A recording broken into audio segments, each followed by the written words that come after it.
The 9th of June marks the 6-year anniversary of the 2017 general election in which we saw Jeremy Corbyn's Labour Party win 40% of the vote and deprive Theresa May's majority. Joining me now to discuss Corbynism, populism and Keir Starmer is writer and commentator James Smith. He's written for The Independent and Tribune and in 2018 wrote the book Other People's Politics, in which he looked at the populist movements that saw Brexit, the rise of Trump and of course Jeremy Corbyn. James, welcome to Turn Left. Thank you very much, Curtis. Absolutely delighted to be here. I love the show. Thank you very much. It's a pleasure to have you on. First off, the anniversary of the 2017 election is coming up. Now, regardless of what happened in 2019, I still think that 2017 is still incredibly significant. What do you think?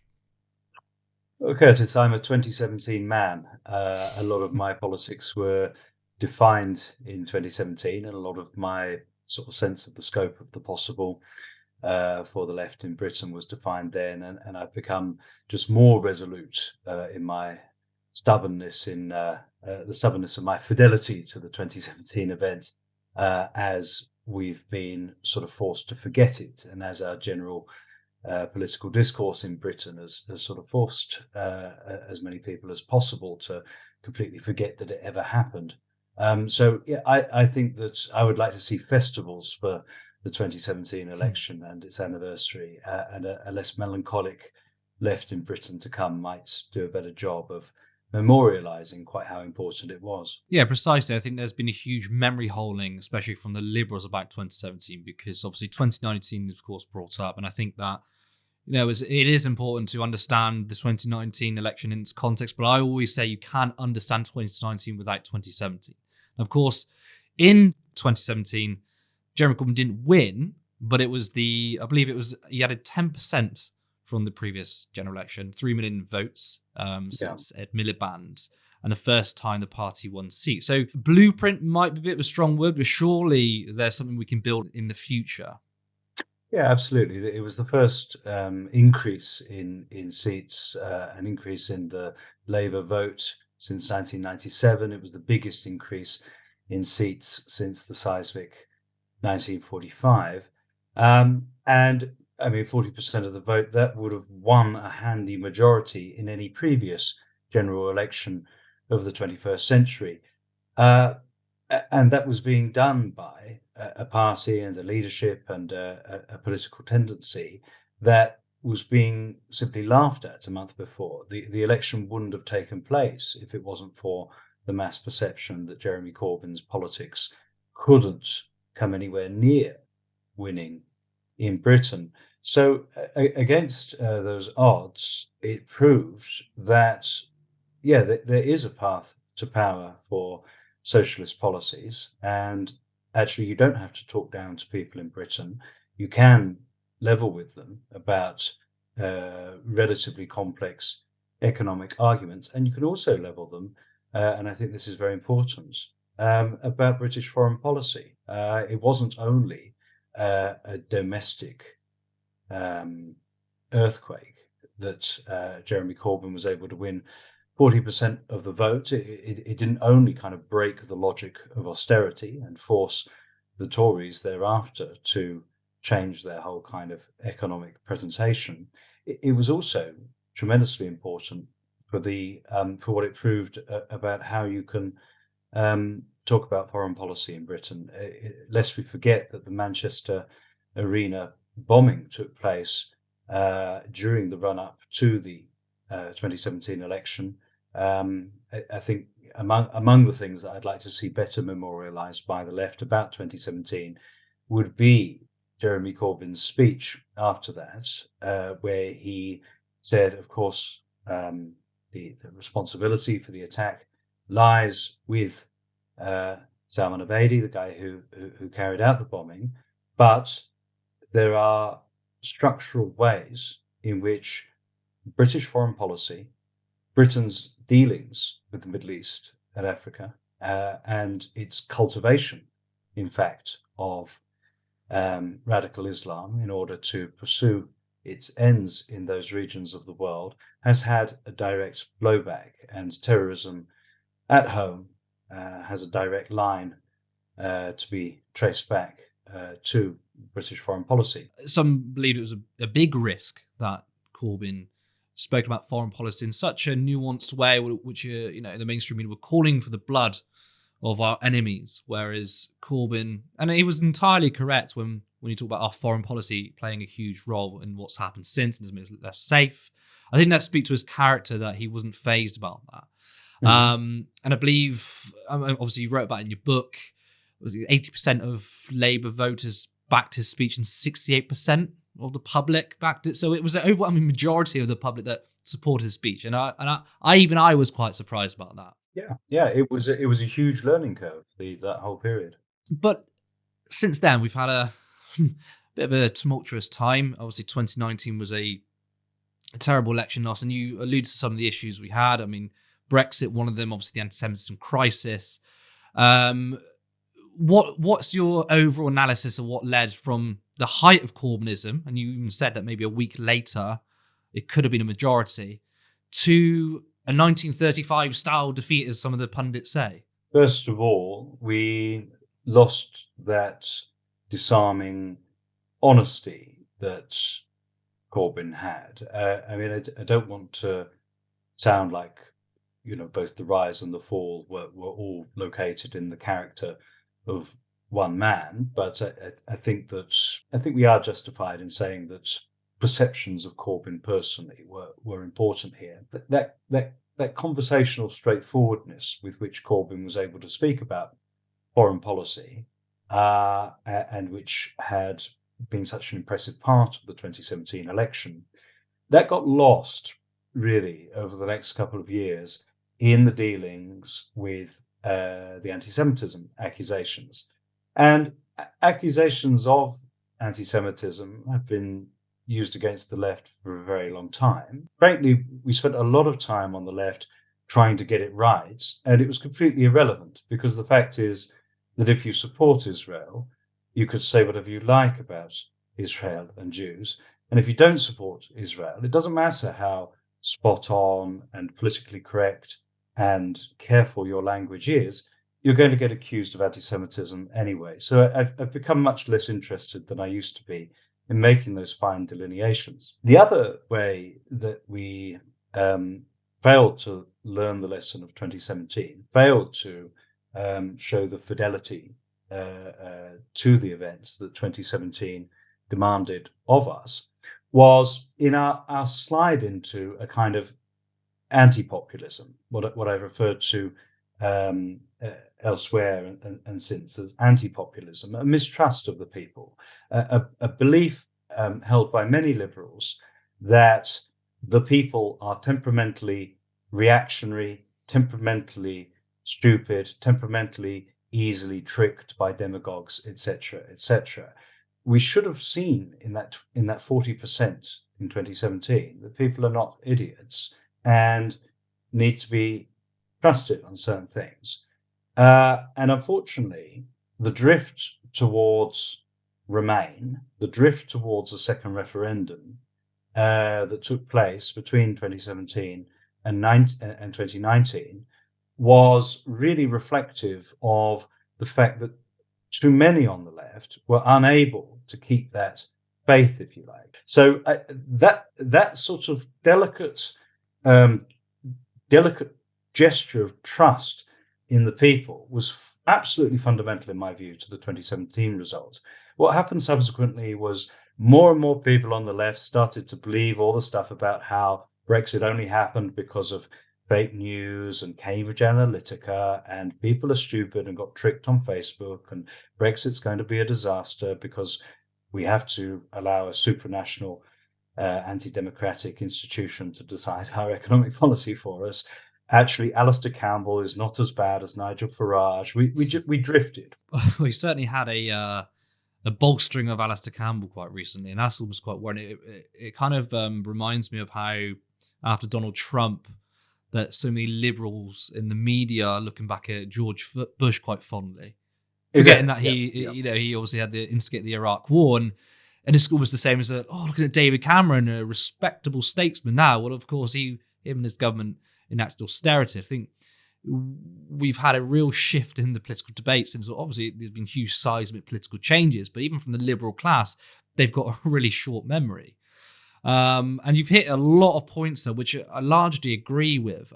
We had a brief period where neoliberalism was properly challenged. And of course, I would say that period is between 2015, when Corbyn ran for leader, until probably the middle of 2020, when all of the leadership candidates to replace Corbyn, including Keir Starmer, had accepted that radical social democracy was the Labour zeitgeist, if you will, singing from the 2017 as a foundational document. Of course, that was a big lie. And 3 years later, we're in a situation where Keir Starmer is adopting some incredibly right-wing rhetoric from immigration to copying lines from Liz Truss on the economy, which is essentially growth rather than redistribution. So it actually feels like, despite the Corbyn leadership, despite the 2017 election, it seems like now neoliberalism is here to stay.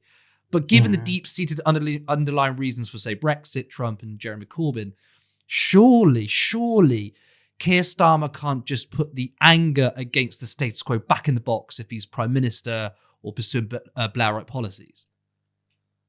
Well, I think that you have to see Keir Starmer as a crucial component in a restoration that we are living through. That term was used by David Harvey to describe neoliberalism and the rolling back of the moderate democratization and redistribution in the post-war decades, and I would use it now. What you saw during the long 2016 was an extraordinary amount of heterodox thinking on both the right and the left.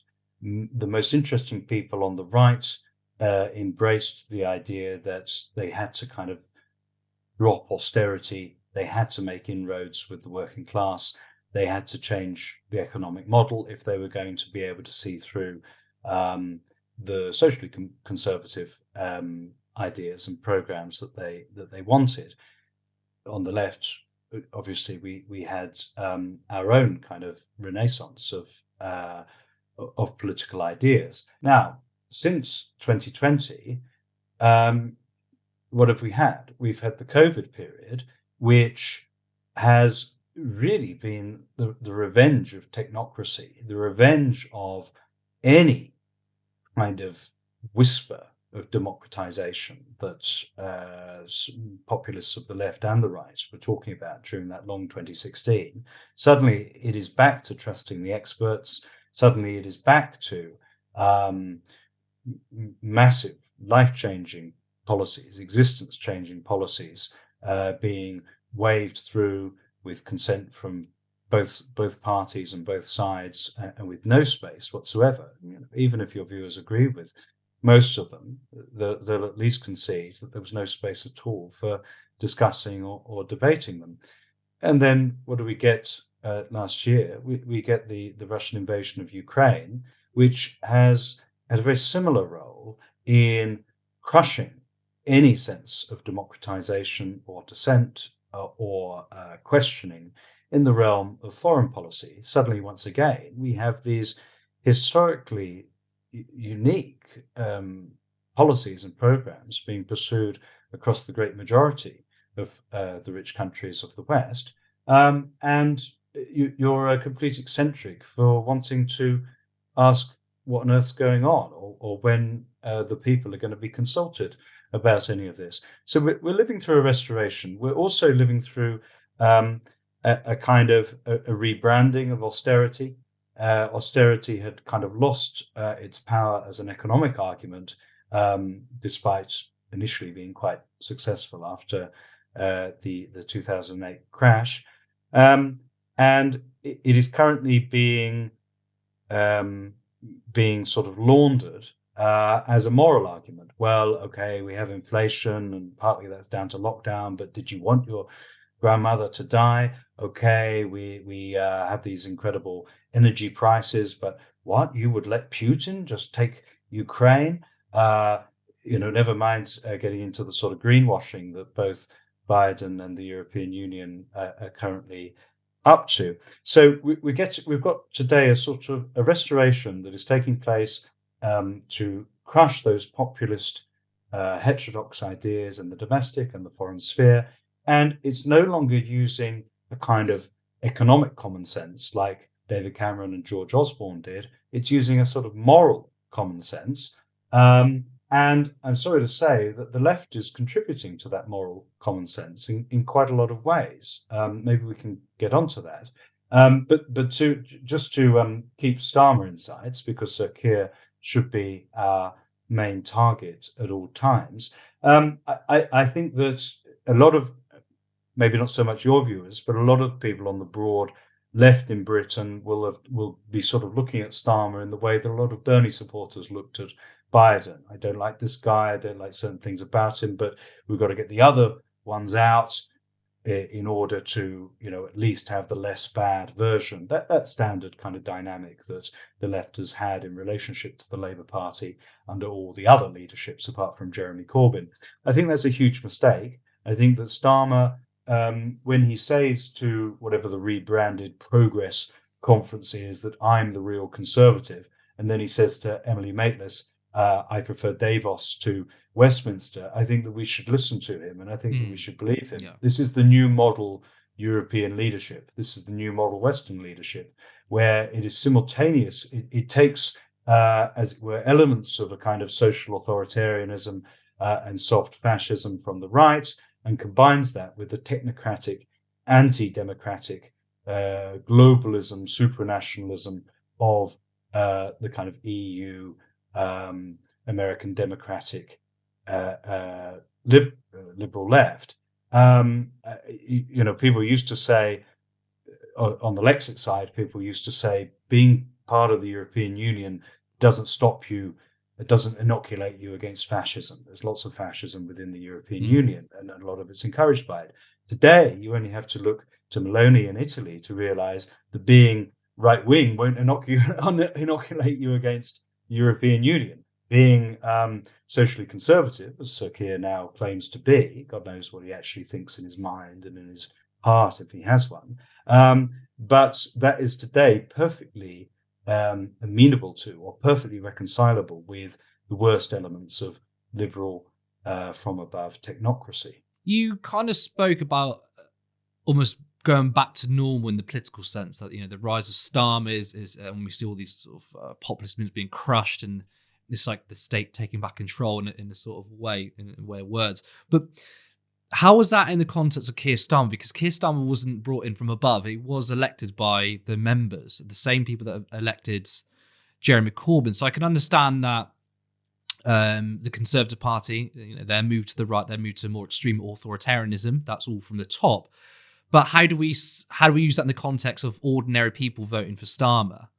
Well, I mean, first, the time may come where we would want to correct this suggestion that it's just bad luck that we've got Keir Starmer and he hasn't been placed from above. He did extraordinary things as the head of the Crown Prosecution Service when it came to uniting the CPS, which had this, barely apolitical, insofar as any part of the British state can be, but fairly routine relationship to the judiciary before Starmer. Starmer basically united the CPS with the Foreign Office, and indeed with the Obama administration. Let's just say that it wouldn't surprise me if down the line we get a lot of very spooky revelations about the extent of Starmer's relationship to the deep parts of the British state and perhaps even the American one. But that aside, and Oliver Eagleton has provided some starting points for that story to be told. That aside, you're quite right, of course, that Corbynism died twice. It died in 2019, in the 2019 election. But after that election, I remained slightly stupidly optimistic, and it's there in what I wrote in the Independent in the couple of months immediately after the election. When I, as somebody's told me, was the only person in the mainstream media offering full-throated support for Rebecca Long Bailey. Everyone else seemed to have lost interest, really.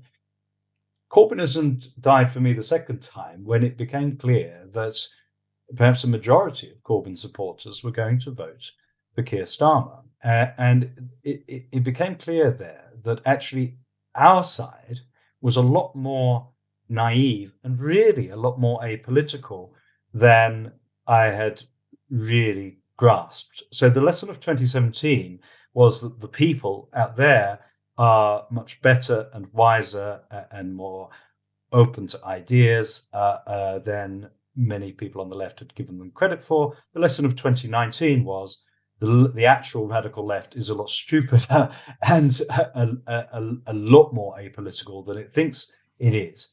Really, what you realised was that these were Labour members who were nice people, and they'd liked Jeremy Corbyn because he seemed like the nicest man there in 2015, and now Keir Starmer seemed to be the nicest man there in 2020. What they had in common, in the eyes of at least 50% of Corbyn supporters, never mind Labour members in general, was that Corbyn was protester, campaigner, anti-austerity, nice left-wing man. Keir Starmer was a human rights lawyer and now a Labour MP. And these two things were kind of the same. This was about being nice. That is just so deeply apolitical as an analysis, and to have failed to see the absolute ideological difference between those two people really sort of laid bare quite how thin the core of Corbynism was, and really the lack of discipline of thought and politics that there was in the core people on our own side. No wonder we'd had that disastrous Remainwood drift. No wonder we'd been so soft and weak in defending ourselves on the accusations of anti-Semitism, when that was the kind of soft politics of niceness that you were dealing with. So yeah, it was pathetic to fall for Keir Starmer if that is what happened. But really, it doesn't end there for me. I think that, as I alluded to before, really on all the big calls since 2020, the Labour left and the Corbyn sort of base more broadly has either been wrong or more or less irrelevant on almost every issue that they've picked up. The second death was the really meaningful one, because we've just, where have we been? Our figureheads in the Labour Party, in the Socialist Campaign Group, have rolled over on every issue, or worse, on Ukraine. They've been, more bloodthirsty for the NATO side than anyone else in some cases. And as for COVID, I've given something in my critique of how those measures were rolled out and played out. What contribution did the left make during those years, other than to say whatever Boris Johnson was doing wasn't enough, and we want more police powers, we want more powers for the state, and we want less democracy while you're doing them? So yeah, I do think that a lot of people were obviously tricked by Keir Starmer's lies. I also think that ultimately they were more ideologically sympathetic to him than I would have wanted to admit during the Corbyn years. And finally, they've been completely rudderless and at best unhelpful to any kind of progressive or radical outcomes ever since, I'm sorry to say. And finally, what do you see the political landscape being in the next 10 years? What do you see about Starmer's leadership, the Labour Party and both political parties?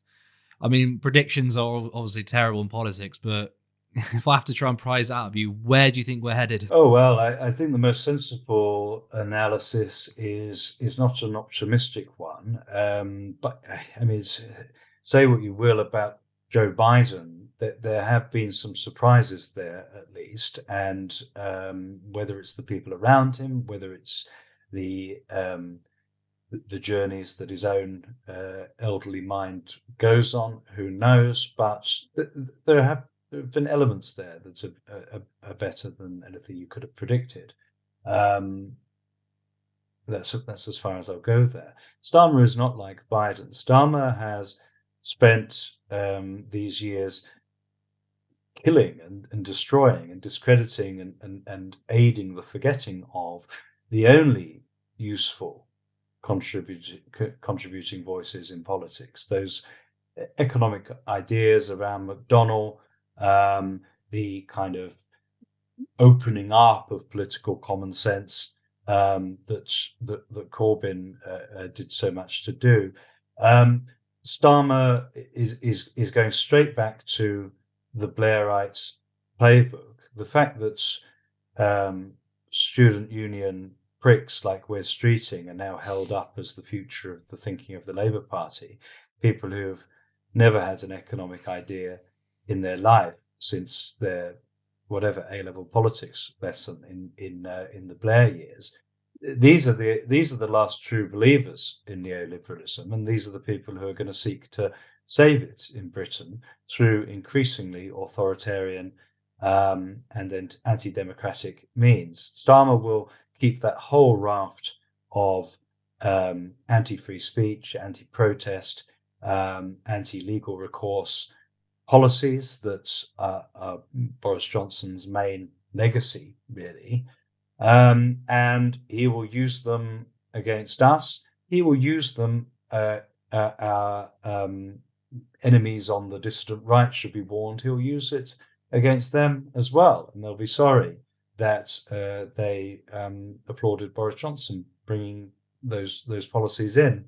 So we're in for a really brutal phase of our politics, where that toxic combination of somebody who is probably going to be even more sadistically conservative because he doesn't really sort of believe it in any way in his own sort of being. He's doing it on behalf of the other, just like Tony Blair did. He assumes that the people out there are closet fascists, and so he will act on that. Meanwhile, he's got far better connections and far better synergy with the British state and all of its arms, including the judiciary, than any recent Tory Prime Minister has done. It won't be what happened to Liz Truss won't ever happen to Keir Starmer. So either we'll be stuck with that for a while and the country will go to hell, or it will be deservedly unpopular and the Tories will come back before they're ready, and God knows what manifestation of their politics we're going to be seeing. So both are worse, and the only, if there is any hope, I don't know, but if there is hope for our formation of the post-Corbyn radical left, it must start with an absolute refusal to have any relationship to what happens to Keir Starmer in any general election. We should applaud every Labour loss. We should applaud every antagonist who comes forward, because anything he does in government will be a stain on us. He'll always be represented as left wing. He'll always be represented as the ex-Corbyn guy, and we would be better. We'd be better off if he lost, and not a single vote should go to Keir Starmer with the left's help. Beyond that, I think that we need to rediscover those populist energies, rediscover the principle that we don't just speak to ourselves, but there are people out there all over the country who were interested in our solutions and were willing to give us a chance at one point, that we don't need to speak down to people. Now is a time when the sheer complexity of the systems of power that we're up against need to be analysed in a clear-sighted and open way. And we also need to completely hold at arm's length all forms of anti-free speech and anti-democracy discourse. We haven't positioned ourselves as a left that actually believes in these and lives these forms of freedom that are, I think, the prerequisite for any socialist outcomes in this country. Well, James, thank you so much for coming on. Thanks very much, Curtis. An absolute pleasure to meet you and speak with you.